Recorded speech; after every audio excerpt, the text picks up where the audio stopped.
Galaxy News Hour Live. रोजगारी र अध्ययनको सिलसिलामा राजधानी अरू सहर र भारतमा हुने नेपाली महत्त्वपूर्ण चाड पर्वमा घर फर्कन्छन्। 5 वर्षको अन्तरालमा आउने निर्वाचनले पनि यस्तै उत्सवको झल्को दिइरहेको छ। अहिले स्थानीय तहको चुनावमा सहभागी हुन मतदाता यतिबेला आफ्नो नामावली भएका ठाउँ फर्कन ताती लागेका छन्। लाग्छ दशैं यसपटक वैशाखमै आइपुगेको छ। मतदानमा सहभागी हुन ठूलो संख्यामा मतदाता बाहिरिएपछि काठमाडौँ उपत्यका अहिले रित्तिन थालेको छ। मतदान गर्न लामो र कठिन यात्रा तय गरेर पनि मतदाता आफ्नो निर्वाचन क्षेत्र फर्किनु लोकतन्त्रप्रति उनीहरूको प्रतिबद्धताको द्योतक हो। संघीय शासन व्यवस्था अँगालिएपछि स्थानीय सरकारले पहिलो कार्यकाल पूरा गरेको छ। दोस्रो कार्यकालका लागि मतदाताहरू निर्वाचनमा भाग लिनु नागरिकको कर्तव्य मात्र होइन, स्थानीय सरकारको पहिलो कार्यकालबारे मूल्याङ्कन गर्ने अवसर पनि हो। न्युज आवरमा आज हामी मतदानका लागि काठमाडौँ उपत्यका छाड्नेहरूको दृश्य प्रस्तुत गर्नेछौँ। साथमा मतदाता शिक्षामा आयोगको तयारी र विदेशी मुद्रा सञ्चितमा बढेको दबावको प्रसङ्ग पनि हुनेछन्।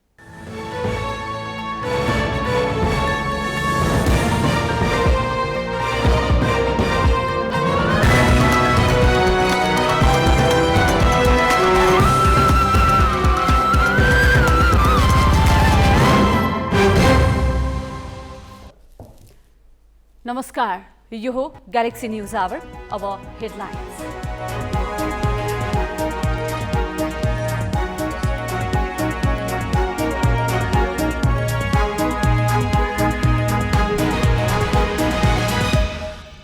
स्थानीय निर्वाचनका लागि 22,000 मतदान स्थलमा 1,09,000 कर्मचारी खटाइए, 65,000 स्वयंसेवक परिचालन। मतदानका लागि काठमाडौँ छाडेर घर जानेको भिड, एकै दिन 70,000ले छाडे उपत्यका। उपभोग घटेपछि तरकारी पनि सस्तियो। विलासी वस्तुको आयातमा गरिएको कडाइले काम गरेन, विदेशी मुद्रा सञ्चित 1 महिनामा 3 अर्ब घट्यो, शोधनान्तर घाटा 2 खर्ब 68 अर्ब। पश्चिम सेती जलविद्युत आयोजना भारतीय कम्पनीलाई दिने सरकारको तयारी, मोदी लुम्बिनी आउँदा मन्त्री स्तरमा हस्ताक्षर हुने। र श्रीलङ्कामा सेना परिचालन गरी अन्तरिम सरकार गठनको कसरत, राष्ट्रपतिले बोलाएको सर्वदलीय बैठक विपक्षीद्वारा बहिष्कार।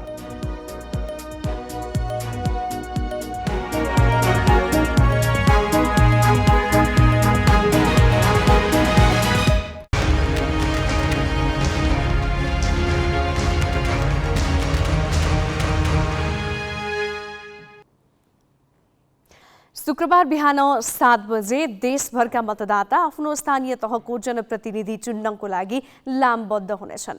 चुनावी प्रचार प्रसार गर्न नपाउने मौन अवधि सुरु भए पनि व्यवसाय, रोजगारी र अध्ययनका लागि आफ्नो निर्वाचन क्षेत्रभन्दा बाहिर रहेका मतदाता गाउँ फर्कने क्रम अन्तिम चरणमा छ, जसका कारण संघीय राजधानी काठमाडौँ अरू बेला भन्दा सुनसान बन्दैछ।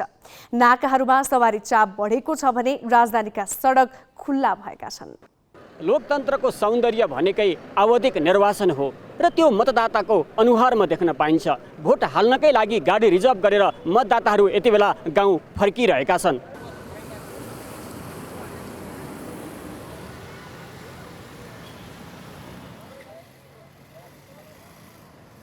सिन्धुपाल्चोक 12 विषयकी हिराकुमारी भण्डारी, उमेरले 103 वर्ष। उमेरको यो उकालीमा आइपुग्दा उनलाई कतिपल्ट भोट खसाले भन्ने पनि हेक्का छैन। अनि जानु त पर्यो नि, आफ्नो घर जानु नि पर्यो, भोट हाल्नु पर्यो। यसपालि पनि भोट हाल्ने उत्कट इच्छा छ। यसैले त बिहानै छोराको साथ लागेर साबहिल आइपुगिन्, जहाँ नाति उमेरका पर्खिरहेका थिए माइक्रो लिएर। ओखलढुङ्गाकी भोजमाया सुनुवारलाई पनि चुनावी चटारोले छपक्कै छोपेको छ। चुनावै आएपछि गाउँ जाने बानी परेकी उनले यसपटक भने भण्डर पाइन्। बिहान 3 बजे नै चाबहिल आइपुगे पनि 5 घण्टा कुरिसक्दा समेत गाडीको टुङ्गो थिएन।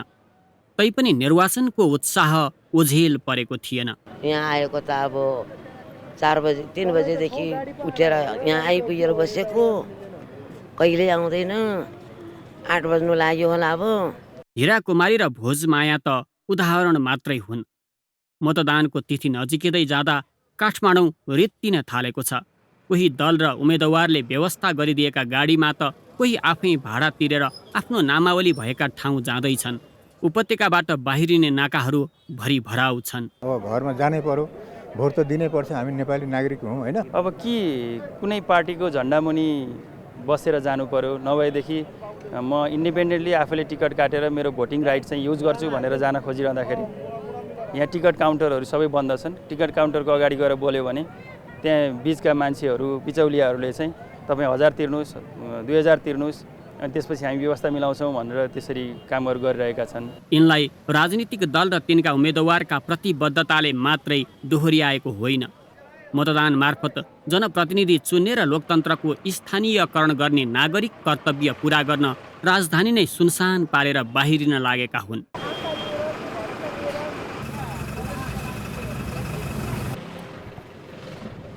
बच्चा बोकेर जाँदै हुनुहुन्छ भोट हाल्नको लागि, निकै उत्साही पनि देखिनु भएको छ। यहाँहरूको यो उत्साह चाहिँ भोट हाल्दासम्म कायम रहने हो कि विगतमा कस्तो थियो, यो पटक कस्तो अनुभूति भइरहेछ?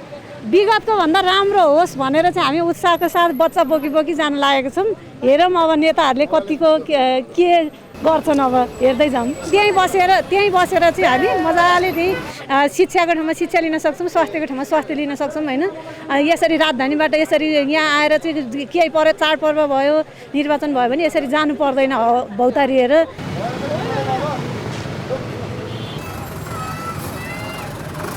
यहाँहरू त फर्किन लाग्नु भएछ त? हजुर। कुन जिल्ला जाँदै हुनुहुन्थ्यो? हामी रामेछाप सिस्टर। अनि के भयो, गाडी पाउनु भएन कि? बिहान 3टा गाडी गयो, अनि हिजोदेखिको रिजर्भ गरेर छ भनेर चाहिँ कुरा गरिरहनु भएको थियो दाइले। यहाँ आएर बिहान 5 बजीदेखिको आएर बसे, गाडी नै पाएन भने। निर्वाचनलाई लिएर मतदाता कति उत्साही छन् र कति प्रतिबद्ध छन् भन्ने यी दृश्यले देखाइरहेको छ। यहाँ एकजना बुवा पनि हुनुहुन्छ जिल्ला जानलाई, भोट हाल्नलाई जानलाई। बुवा कति बेर भयो यहाँनिर कुरिरहनु भएको छ? यति दुःख गरेर? 3 घन्टा मात्रै भयो भनिदिनु भयो यहाँहरूले।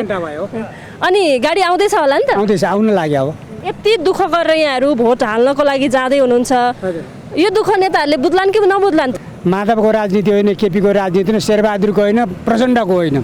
यो दीर्घकालीन राजनीति हो। देशलाई मुक्ति दिनको लागि, देशका सारा भावी सन्ततिहरूलाई अलिकति केही राहत मिलोस् भन्ने हिसाब किताबले म दुःख गरेर जाँदैछु।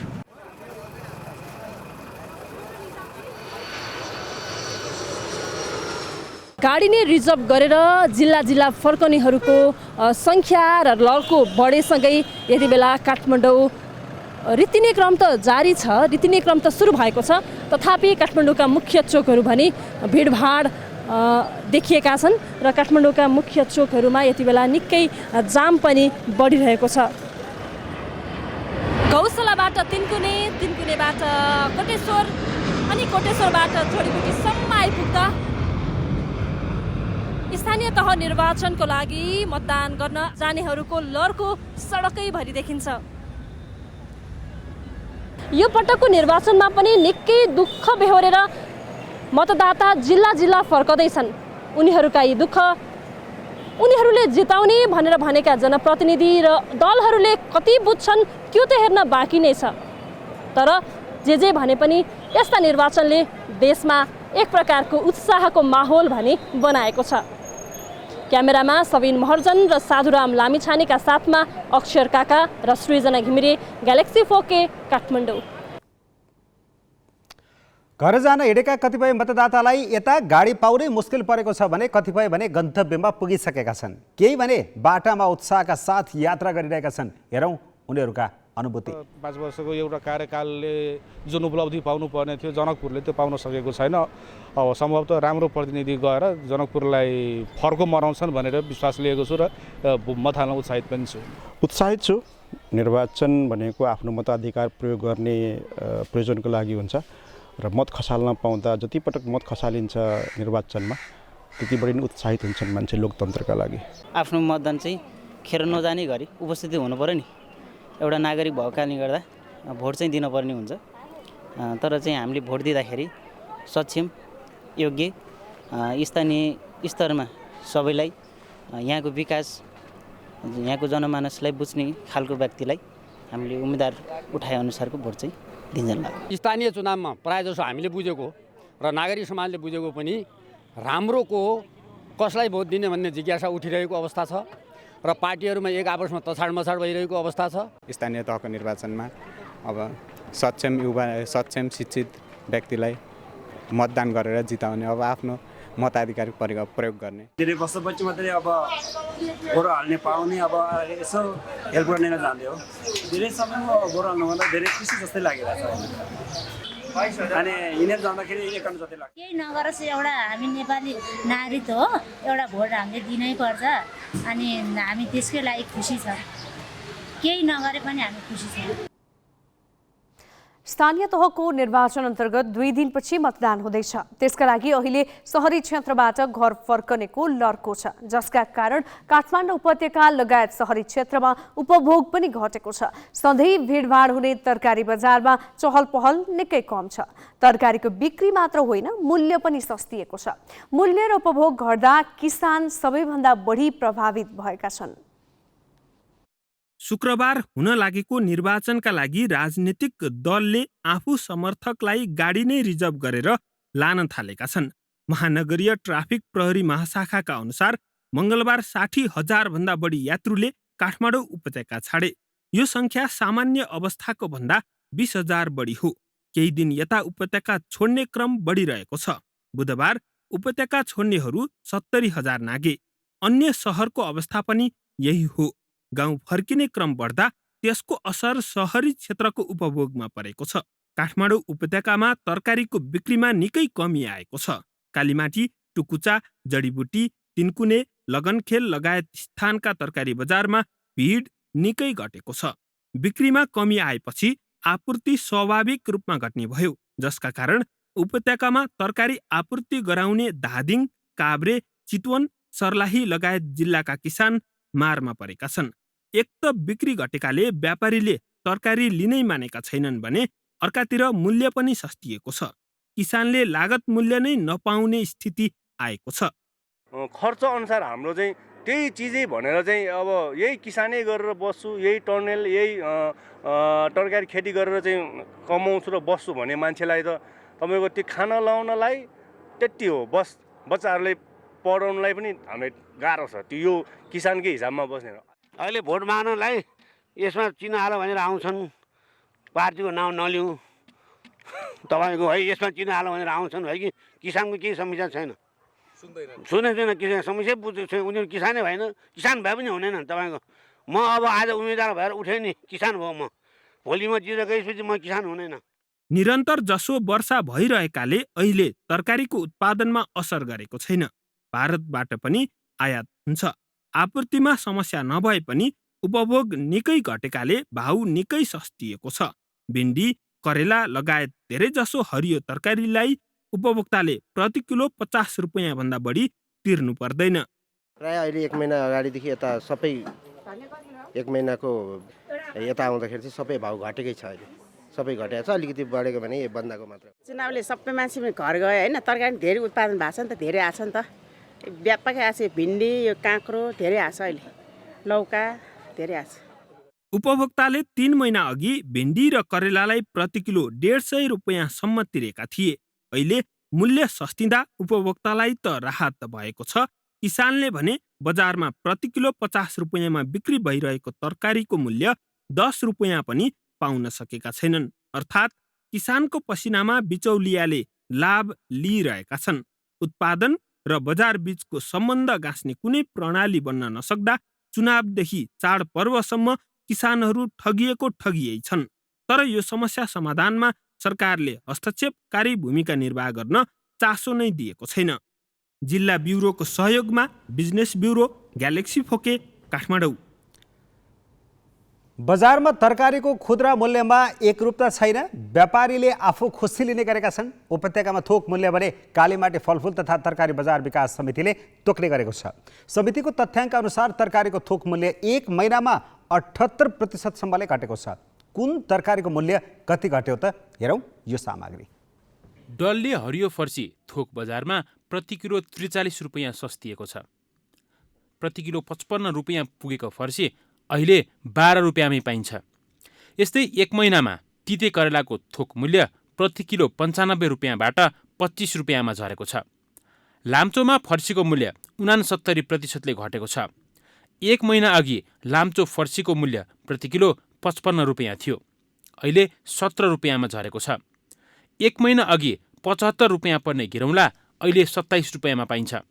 यसै गरी भिन्डीको मूल्य एक महिना अघि प्रति किलो 95 रुपियाँ थियो, थोक बजारमा अहिले 35 रुपियाँ किलो छ। लोकल घिउ सिमी अहिले थोकमा प्रति किलो 35 रुपियाँमा बिक्री भइरहेको छ। एक महिना अघि सिमीको मूल्य 85 रुपियाँ थियो। बोडीको मूल्य 57% घटेर किलोको 45 रुपियाँका दरले किनबेच भइरहेको छ। हाइब्रिड काँक्रो 50% सस्तिएको छ। यो काँक्रोको मूल्य अहिले प्रति किलो 12 रुपियाँ छ। हरियो खुर्सानीको मूल्य प्रति किलो 50 रुपियाँ सस्तिएर 45 रुपियाँ कायम भएको छ। हाइब्रिड घिउ सिमीको मूल्य 42% घटेको छ। ग्यान्टे मुलाको मूल्य एक महिनामा प्रति किलो 105बाट 65 रुपियाँमा झरेको छ।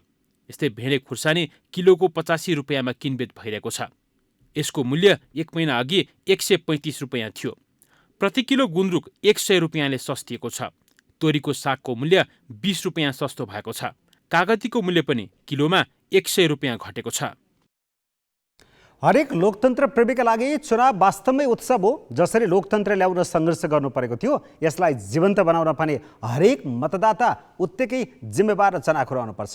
अब केही न्युज संक्षेपमा। राष्ट्र बैंकले विलासी वस्तुको आयातमा गरेको कडाई निष्प्रभावी देखिएको छ। राष्ट्र बैंकले आज सार्वजनिक गरेको तथ्याङ्क अनुसार विदेशी मुद्राको सञ्चित फागुनमा भन्दा चैतमा 3 अर्ब 8 करोडले घटेको छ। चैतमा 93.5 अर्ब रुपैयाँ रेमिट्यान्स भित्रिए पनि व्यापार घाटा बढ्दा विदेशी मुद्रा सञ्चितमाथिको दबाव थप बढेको हो। चैतसम्म कायम 11 खर्ब 67 अर्ब 92 करोड रुपैयाँ बराबरको सञ्चितले 6.5 महिनाको वस्तु तथा सेवाको आयात धान्छ। राष्ट्र बैंकले आयात निरुत्साहित गर्नका लागि बैंक तथा वित्तीय संस्थालाई विलासी वस्तुमा प्रतिपत्र नखोल्न निर्देशन दिएको थियो, तर चैतमा मात्र 1 खर्ब 58 अर्ब रुपैयाँ बराबरको व्यापार घाटा भएको छ।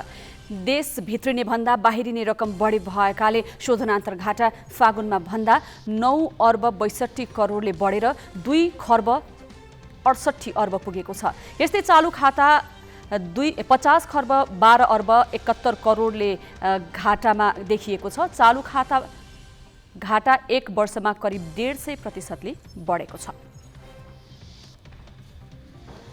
सरकारले आगामी आर्थिक वर्षको नीति तथा कार्यक्रम संसदमा जेठ 7 गते प्रस्तुत गर्ने तयारी गरेको छ। संसदको बजेट अधिवेशन जेठ 3 गते सुरु हुँदैछ। 4 र 5 गते प्री बजेट छलफल हुने संसद सचिवालयका प्रवक्ता रोजनाथ पाण्डेले जानकारी दिए। 2 दिनको छलफलपछि 7 गते नयाँ आर्थिक वर्षको नीति तथा कार्यक्रम पेश गर्ने तयारी छ। संघीय संसदका दुवै सदनको संयुक्त बैठकमा राष्ट्रपतिले सरकारको नीति तथा कार्यक्रम वाचन गर्ने प्रचलन छ। नीति तथा कार्यक्रममाथि जेठ 8 देखि 11 गतेसम्म छलफल गराउने तयारी छ।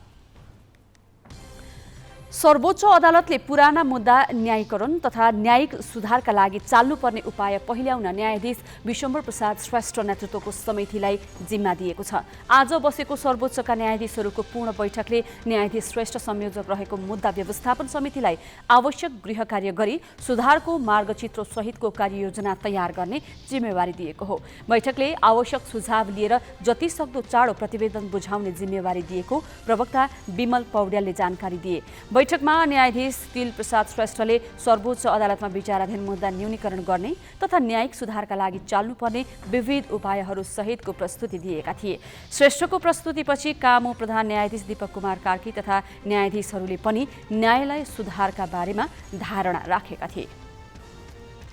सरकारले सातामा 2 दिन सार्वजनिक बिदाको निर्णय शिक्षण संस्थाका हकमा पनि लागू गर्ने निर्णय गरेको छ। शिक्षा मन्त्रालय मार्फतको शिक्षा तथा मानव स्रोत विकास केन्द्रले जेठ 1 देखि नै शिक्षण संस्थामा 2 दिन बिदाको निर्णय कार्यान्वयन गर्न पत्राचार गरेको छ। सरकारले इन्धनको खपत घटाउन भनी जेठ 1 देखि सातामा 2 दिन सार्वजनिक बिदा दिने निर्णय वैशाख 13 मा गरेको थियो। सातामा 2 दिन बिदा दिँदा शिक्षण संस्थालाई पाठ्यक्रम पूरा गर्न गाह्रो हुनेछ। शिक्षा मन्त्रालयले हिउँदे, वर्षे वा अन्य बिदा कटौती गर्न भनेको छ। हिउँदे, वर्षे, पर्व र अन्य नाममा 50 दिनसम्म बिदा दिने गरिएकामा मन्त्रालयले त्यो बिदा 30 दिनमा झार्न भनेको छ। यसैबीच सातामा 2 दिन बिदाको निर्णय बैंक तथा वित्तीय संस्थामा पनि कार्यान्वयन गर्ने राष्ट्र बैंकले आज सूचना मार्फत जनाएको छ।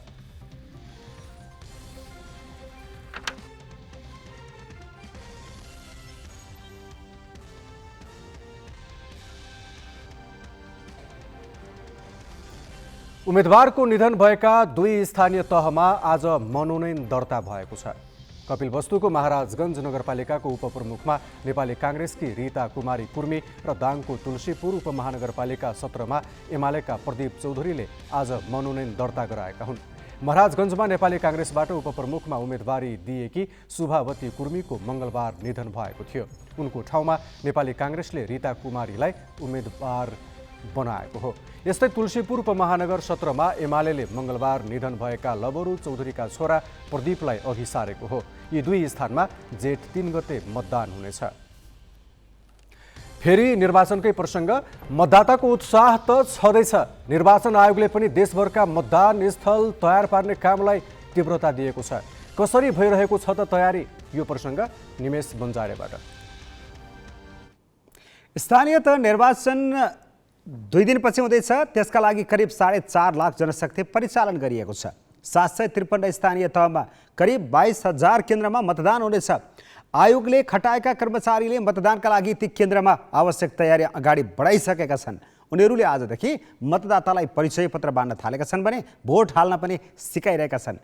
तर परिचय पत्र वितरणका क्रममा दिएको मतदाता शिक्षाले बदरमत घट्छ भनेर विश्वास गर्ने आधार भने छैन।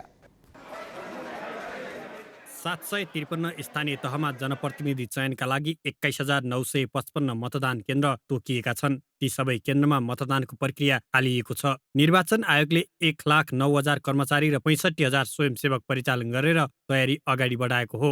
मतदान केन्द्रमा मतदातालाई लाइन लाग्न आवश्यक व्यवस्था मिलाइएको छ। आजको काम आज 28 गते र भोलि 29 गते मतदाता परिचय पत्र वितरणको काम छ र त्यो सन्दर्भमा मौसम पनि अब हिजो पनि पानी परेको र आज बिहान पनि हल्का पानी परेको हुनाले हामी तिरपालको व्यवस्थाहरू गर्छौँ र अहिलेसम्म खामहरू गाडिसकेका छौँ र आज साँझसम्ममा तिरपालहरू लाउने र अझै थप केही व्यवस्था गर्नु पर्यो भने त्यो मौसम अनुसारको चाहिँ आज र भोलिमा मौसमलाई हेरेर चाहिँ त्यस किसिमको व्यवस्थाहरू गरौँ। मतदान केन्द्रबाट आजदेखि मतदाता परिचय पत्र बाँड्न थालिएको छ। केन्द्रमा खटाइएका कर्मचारी र स्वयंसेवकले मतदातालाई भोट हाल्ने तरिका सिकाएका छन्। यस अघिका निर्वाचनमा मतदाता शिक्षाका लागि घर घरमै जनशक्ति परिचालन गर्ने गरेको आयोगले यसपालि मतदान केन्द्रबाट बाहिर जान आवश्यक ठानेन। डिजिटल माध्यमबाट भोट हाल्न सिकाइएको कारण देखाएर आयोगले घर दैलोमा जान आवश्यक नठानेको हो। हामीले अत्यन्तै प्रभावकारी ढङ्गले यसपालिको मतदाता शिक्षा लन्च गरेका छौँ होइन। तर एउटै कुरा बाहिर धेरै जसो के चाहिँ फिलिङ छ भने घर दैलो कार्यक्रम नभएको कारणले मतदाता शिक्षा कम हो कि भन्ने सोचाइ छ धेरैको। तर त्यसो होइन, घर दैलो कार्यक्रम बढी खर्चिलो तर कम प्रभावकारी। करिब 40 करोड रुपियाँ त्यो घर दैलो कार्यक्रममा विगतमा खर्च भएको थियो। तर त्यसबाट हामीलाई प्राप्त फिडब्याकबाट के भयो भने त्यो प्रतिउत्पादक भयो। स्थानीय तहको 5 वर्ष अघिको निर्वाचनमा 4.5% मत पूर्ण रूपमा बदर भएको थियो। मत बदर नहोस् भन्नका लागि मतदाता शिक्षा आवश्यक परेको हो। तर सबै मतदाता परिचय पत्र लिन मतदान केन्द्रमा पुग्दैनन्। अर्को कुरा, मतदान केन्द्रमा बुधबार परिचय पत्र लिन लागेको भिडमा मतदाता शिक्षा प्रभावकारी पनि देखिएन। कर्मचारी र स्वयंसेवकले आयोगले उपलब्ध गराएका नमुना मतपत्र, पोस्टर लगायतका सामग्री देखाएर मतदान गर्ने तरिका सिकाए पनि खास गरी निरक्षर मतदाताहरू अन्यलमा परेको देखियो। आयोगले भने सामाजिक सञ्जालको बढ्दो प्रयोगका कारण यसपालि बदर मत नबढ्ने दावी गरेको छ। 28 गते र 29 गते स्थलगत रूपमा हाम्रा कर्मचारीहरू, मतदान अधिकृत, सहायक मतदान अधिकृत लगायतका कर्मचारीहरूले 2 दिनसम्म त्यहाँ सूचना कक्ष, मतदाता शिक्षा सूचना कक्ष कायम गरेर हिजो अस्ति नै नोटिस दिएर त्यहाँ सबै मतदाताहरूलाई त्यहाँ आमन्त्रण गरेर मतदाता शिक्षाको कार्यक्रम चलिरहेछ। जानेको बुझेको कन्फिडेन्स भएको मान्छे जान परेन। जसलाई शङ्का छ अथवा जसलाई सिक्नु छ, जसले मैले जान्दिनँ कि भन्ने छ, उहाँहरू त्यहाँ गएर सिक्न सक्नुहुन्छ। त्यसो भए हुनाले यो आधारमा विगतको तुलनामा मत बदर सङ्ख्या घट्छ भन्ने आएको अनुमान हो। यसपालि 1,77,00,000 मतदाता छन्। तिनले 35,221 जनप्रतिनिधि छान्नुपर्नेमा 390 जना यसअघि नै निर्विरोध भइसकेका छन्। निर्वाचन निष्पक्ष र भयरहित वातावरणमा सम्पन्न गर्न 70,000 सैनिक सहित 2,70,000 सुरक्षाकर्मी परिचालन गरिएको छ। जिल्ला ब्युरोको सहयोगमा क्यामेरामा सुशील बास्कोटाका साथ अङ्गराज नेउपाने, ग्यालेक्सी पोके, काठमाडौँ। निर्वाचन आयोगले मतदाता शिक्षाका लागि प्रशिक्षक परिचालन नगरेपछि मतदाता अन्यलमा छन्। 2 दिन बाँकी हुँदा समेत कतिपय मतदाताले भने सही मत हाल्ने सही तरिका नजानेको बताएका छन्। के गर्नु, कता हान्नु नहान्नु, अब 5 वर्षको कुरो होइन। अब 5 वर्षको कुरो त अब कतिजना बिर्सिन्छ, कतिजनाको आद हुन्छ, कतिजना बिर्सिहाल्छ। अहिले त यसपालिको 3 ठाम 4 ठाम छ, सब चिनेकै मान्छे छ। मन अकमकी राखेको छ, तिनै झनले दिम भन्ने, तर कुन ठाउँमा कुन चिनोमा कसलाई दिम यही अकमकी राखेको छु। कसरी हान्ने, कता पट्याउँदा कता बिग्रिन्छ कि बिग्रिँदैन कि त थाहै भएन। साह्रै जानिँदैन होला नि, बिगारिन्छ। अब सिकाउने चाहिँ अब आउनु पर्यो होला नि। भोट हाल्नु आउँछ जस्तो पनि लाग्छ, आउँदैन जस्तो पनि लाग्छ। किन त्यस्तो भएको? खोइ सिकाएकै छैन। पहिला जस्तै हो कि यसपालि कस्तो पाराले हान्ने हो, तलरा माथि यता र उता भन्छ। मलाई भोट हाल्न आउँदैन, गठबन्धन कहाँ कहाँ के हो, मलाई सिकाउने मान्छे पनि आएको छैन र मलाई भोट हाल्न पनि आउँदैन। स्थानीय तहको निर्वाचन आउँदै लाग्दा देशैभरका मतदातामा उत्साह देखिन्छ। विभिन्न ठाउँमा छरिएर रहेका मतदाता मतदान गर्नैका लागि आफ्नो नामावली भएको ठाउँ फर्किरहेका छन्। तर केही त्यस्ता मतदाता छन् जो चाहेर पनि मतदानमा पुग्न सक्दैनन्। ग्यालेक्सी संवाददाता शिखा श्रेष्ठले केही आश्रमका ज्येष्ठ नागरिकलाई सोधेकी छन्, चुनावमा मत दिन नपाउँदा कस्तो अनुभूति हुन्छ? एउटा नागरिकता हामी नेपालीलाई चाहिँ नागरिकता नदिने, बाहिर विदेशीलाई चाहिँ नागरिकता दिने, अनि त्यो कारणले किन दिने, भोट किन दिने, कसलाई दिएर के चाहिँ हुने छ होइन? त्यो नागरिकता नपाएर त के नागरिकता भयो त? नागरिकता चाहिन्छ भन्छ भोट हाल्दा होइन, अनि नागरिकता दिएन त केले हाल्ने हो होइन? त्यही त लाल पूर्जा चाहिन्छ अरे, जग्गाको आफ्नो जग्गाको चाहिँ लाल पूर्जा चाहिन्छ अरे। मलाई त एउटा भोट एउटा दिनु पा त भइगयो, त्यो भन्दा बढी चाहिँदा पनि चाहिँदैन, बढी कुरा पनि थाहा छैन, हाम्रो पढाइ छैन, धन सम्पत्ति छैन, दुःख गरेर दुःखैमा हाम्रो जिन्दगी जानेछ।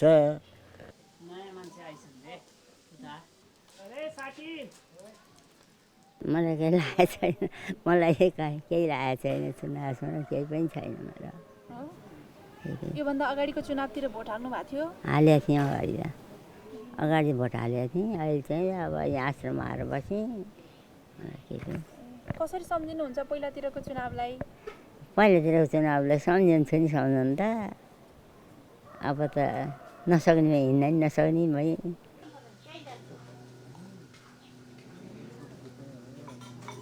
अनि गाडी छैन, भोट हाल्ने त मन छ नि, अब नेताले गाडी दिँदैन, अनि सरकार दयालु छ, कर्मचारी लोपी, दुनियाँ जम्मा पापी, तर गाडी पठाएपछि हामी जान्छौँ भोट हाल्छौँ नि त, खोइ गाडी पठाउँदैन, के गर्ने?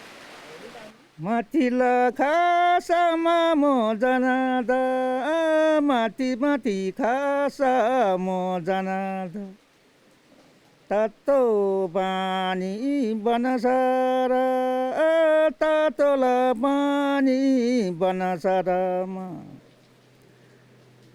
दुखी करामा चेलियो मैले, कोही बुने छैन सनसरमा, कोही बुनी छैन नि सनसरमा। 14 गोदा डाँडामा अक्षर लेख छै खाइबाले। वैशाख 30 गते हुने स्थानीय चुनावका दिन देशका केही भागमा पानी पर्ने भएको छ।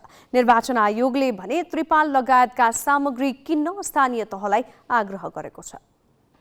जल तथा मौसम विज्ञान मौसम पूर्वानुमान महाशाखाका अनुसार वैशाख 30 गते प्रदेश 1, बागमती र गण्डकी प्रदेशका 1-2 स्थानमा वर्षा हुने सम्भावना छ।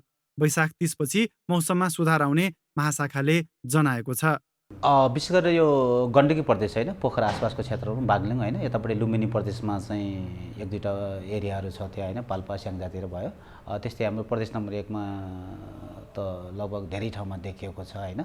यो ताप्लेजुङ पहाडी भूभाग साथसाथै तराईको क्षेत्रमा पनि प्रदेश 1 को हकमा चाहिँ, अनि बागमती प्रदेशमा चाहिँ काठमाडौँ भयो, सिन्धुपाल्चोक होइन, रसुवा यी स्थानमा चाहिँ वर्षा हुन सक्ने देखिन्छ। र वर्षा चाहिँ भयो भने आधा घन्टा 1 घन्टालाई हुन्छ होइन, सानो खालको वर्षा हुन्छ सिपसिपे, त्यसपछि फेरि रोकिन्छ, बादल भइराख्छ, केही समय फेरि घाम पनि लाग्न सक्ने देखिन्छ। निर्वाचन आयोगले वर्षाबाट मतदान प्रभावित हुन नदिन आवश्यक सामग्री किन्न स्थानीय तहलाई आग्रह गरेको छ। समय अभावका कारण आयोग आफैले त्रिपाल किन्न नसक्ने जनाउँदै मतदानको ठिक 2 दिन अघि त्रिपाल लगायतका सामग्रीका लागि स्थानीय सरकारलाई गुहारेको हो। हामीले सङ्घीय मामला तथा सामान्य प्रशासन मन्त्रालय मार्फत सबै स्थानीय तह, सक्षम स्थानीय तहहरू, किनभने अहिले लोकल गभर्मेन्ट सक्षम गभर्मेन्ट हुन्, स्रोत साधनले मा कुनै कमी कमजोरी हुन्न र त्यहाँ विपद व्यवस्थापन कोष हुन्छ, त्यहाँ विपद व्यवस्थापन समिति हुन्छ, त्यहाँ विपदसँग सम्बन्धित धेरै पाल, त्रिपाल लगायतका प्लास्टिक विभिन्न सामग्रीहरू हुन्छन्। ती सामग्रीहरू परिचालन गरेर हाम्रो मतदानलाई सुचारू गर्ने, निर्वाचन सामग्रीलाई सुरक्षित राख्ने लगायतको बन्दोबस्त गर्न, व्यवस्थापन गर्न हामीले निर्देशन दिइसकेको अवस्था छ। महाशाखाका अनुसार हाल नेपालमा स्थानीय वायु र पश्चिमी वायुको प्रभाव छ। पश्चिम मध्य बङ्गालको खाडीमा रहेको असानी नामक चक्रवातका कारण पानी पर्ने सम्भावना बढेको मौसमविदले बताएका छन्। बिहिबारबाट चक्रवातको प्रभाव बिस्तारै घट्दै जाने बताइएको छ। क्यामेरामा अजय हाकजु र रिकेश सिंहका साथ जितेन्द्र झा, ग्यालेक्सी 4K, काठमाडौँ। निर्वाचन सम्बन्धी घटनाक्रमका ताजा अपडेट निरन्तर दिँदै जानेछौँ। अब पालो सही कि गलतको।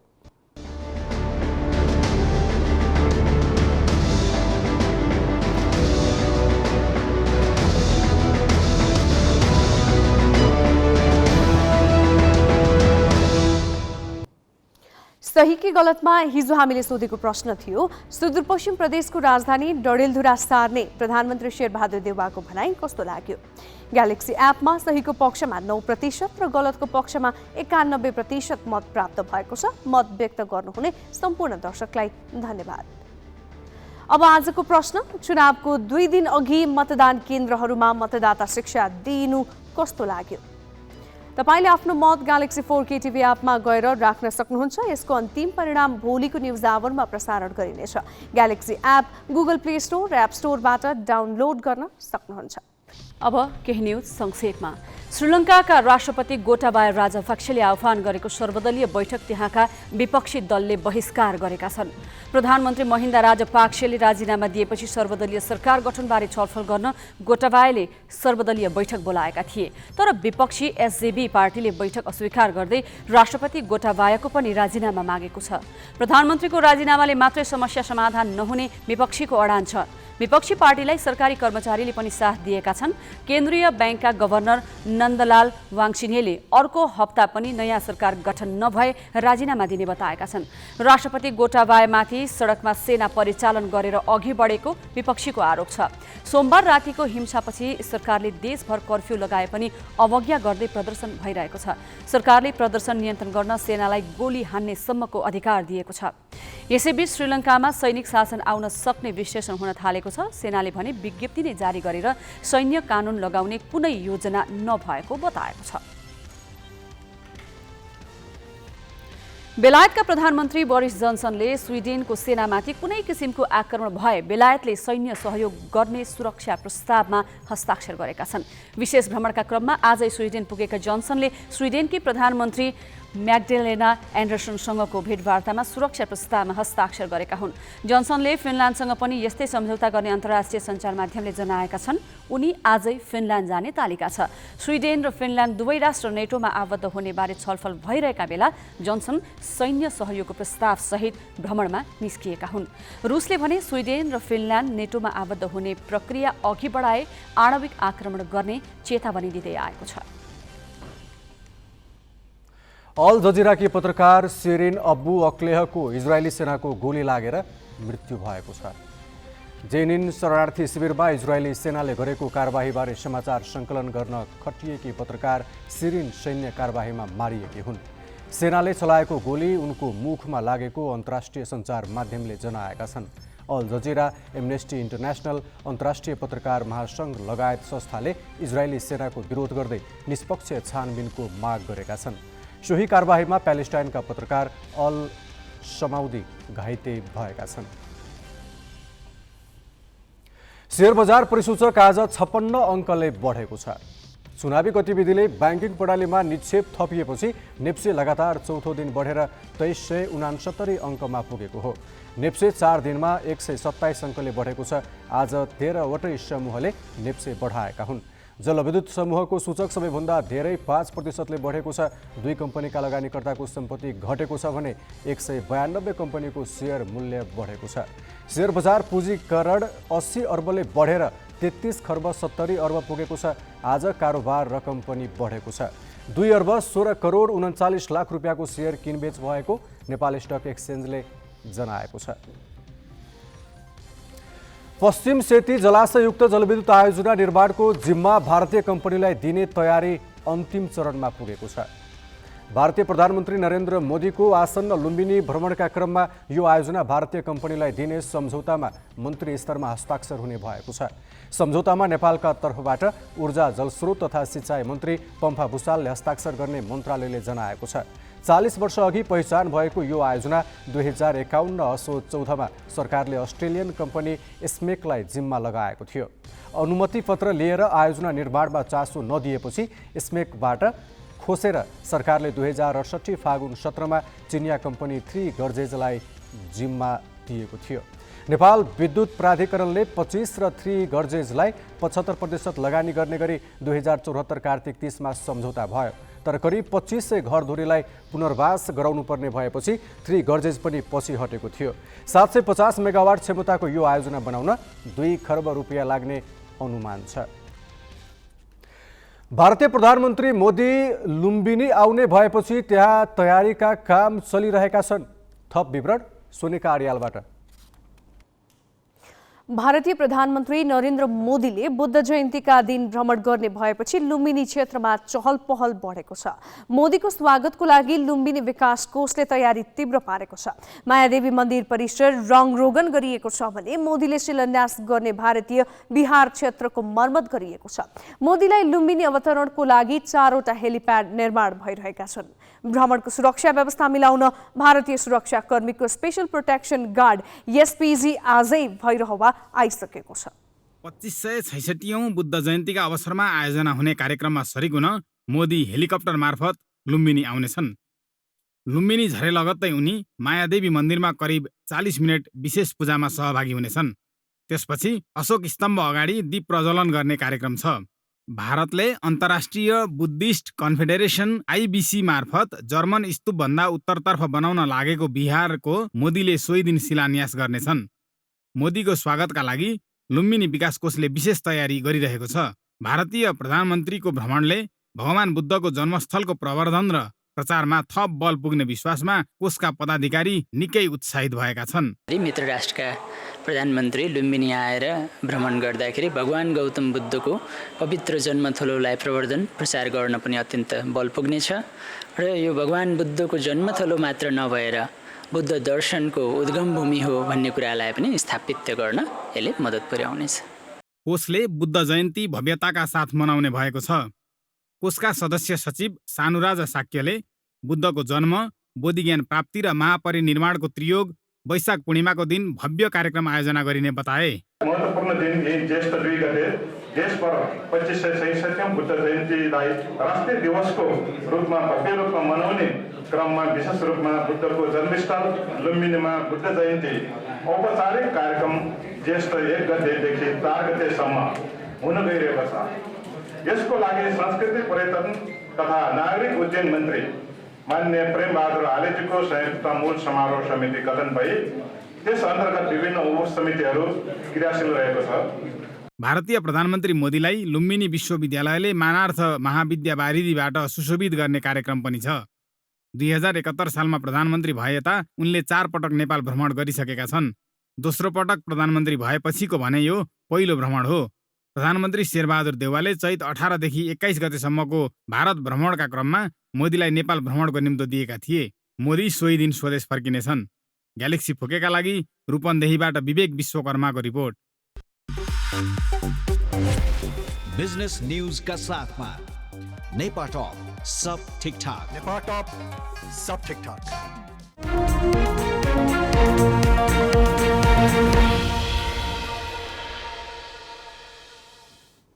कुनै बेला 1 अमेरिकी डलर 1 रुपियाँमा पाइन्थ्यो।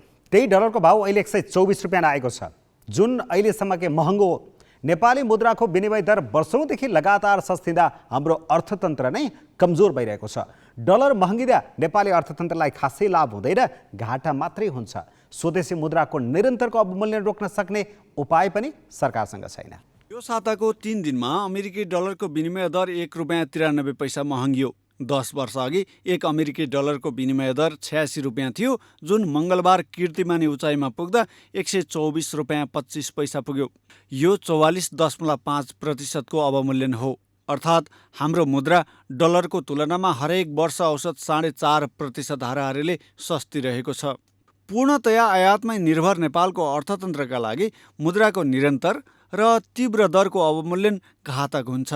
यसले एकातिर विदेशी ऋणको दायित्व बढाइदिन्छ, अर्कातिर डलर तिरेर हामीले विदेशबाट आयात गर्ने सामानको भाउ बढ्छ। भारतबाटै पनि कतिपय वस्तु किन्न हामीले डलरमै भुक्तानी गर्नुपर्छ। यसको सीधा असर देशभित्रको महँगीमा पर्ने अर्थशास्त्रीहरूको बुझाइ छ। कमोडिटीको प्राइस अहिले बढेको छ युक्रेन र रुसको युद्धले गर्दाखेरि। पेट्रोलियम प्रोडक्ट्सको पनि पर ब्यारल नै अब 120-125 डलर पुग्न थालिसक्यो भन्दाखेरि त्यो मूल्य पनि वृद्धि जुन भएको छ। अब भारतीय मुद्रासँग हामी पेक्ड भएको हुनाले, पेक्ड भए तापनि पेक्ड नभएको भए त अहिले झन् विकराल स्थिति हुन्थ्यो। त्यो पेक्ड भएको कारणले पनि अब हामीले पनि सफर गर्ने देखिन्छ। थर्ड कन्ट्रीबाट आयात गर्ने र मेटेरियल्सहरू, मसिनरीहरू, पार्ट्स पूर्जाहरूको पनि मूल्यमा अत्याधिक अन्तर्राष्ट्रिय बजारमा मूल्य वृद्धि भइरहेको छ। हामीले के गरेर एक्सपोर्ट गर्न सक्ने क्षमता हामीले विकास गर्न सकेको भएदेखि निर्यात गर्दाखेरि हामीलाई गेन हुन्थ्यो, एक्सचेन्ज गेन भन्छ नि हामी।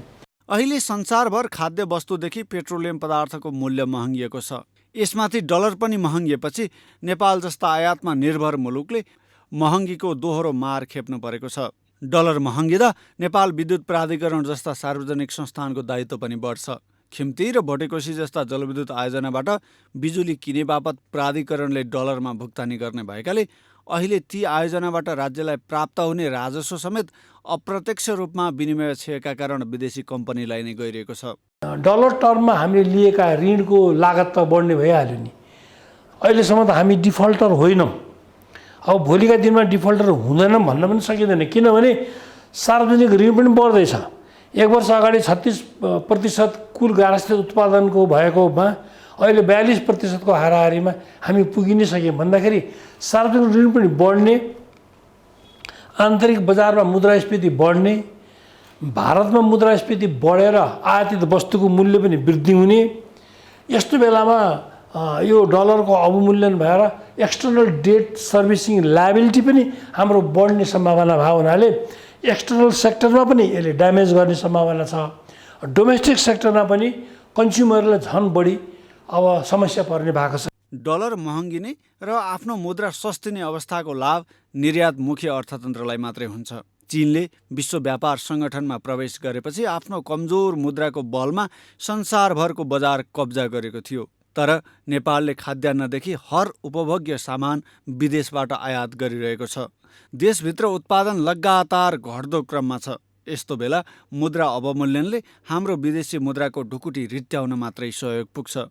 अहिले भारतीय मुद्रा कमजोर भएकाले नेपाली मुद्रा पनि कमजोर भएको हो। तर न त भारु तत्कालै बलियो हुने सम्भावना छ, न नेपालले भारूसँगको स्थिर विनिमय प्रणाली त्यागेर स्वदेशी मुद्रा बलियो बनाउन सक्ने अवस्था नै छ। क्यामेरामा सञ्जय घिमिरेका साथ बिजनेस ब्युरो, ग्यालेक्सी फोके, काठमाडौँ। सुर्खेतको वीरेन्द्रनगरका सडक ढकमक्क फुलेको गुलमोहरले रङ्गीन बनाएको छ। घण्टाघर, कुइने पानी, इत्राम लगायत क्षेत्रमा फुलेका गुलमोहरले पैदल यात्री र सवारी साधनमा आउने जो कोहीलाई अड्याउँछ। वीरेन्द्रनगरबाट बसन्त भण्डारीले कैद गरेको गुलमोहरको सुन्दर दृश्यमा एकैछिन रमाऊ।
हामी ग्यालेक्सी न्युज आवरको अन्त्यमा छौँ। जाँदा जाँदै हेडलाइन्स।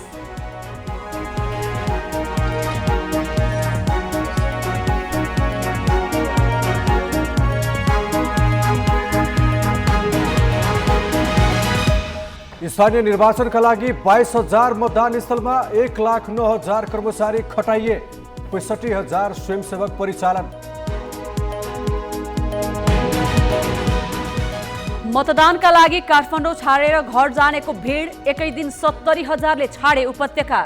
उपभोग घटेपछि तरकारी पनि सस्तियो।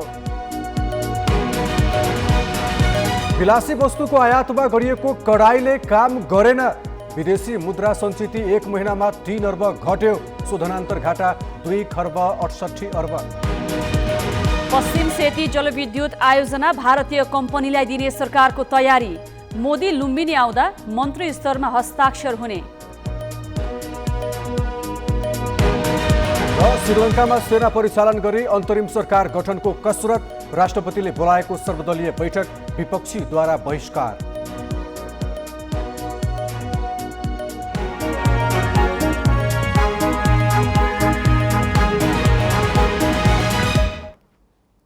आजलाई ग्यालेक्सी न्युज आवर सकियो। नमस्ते।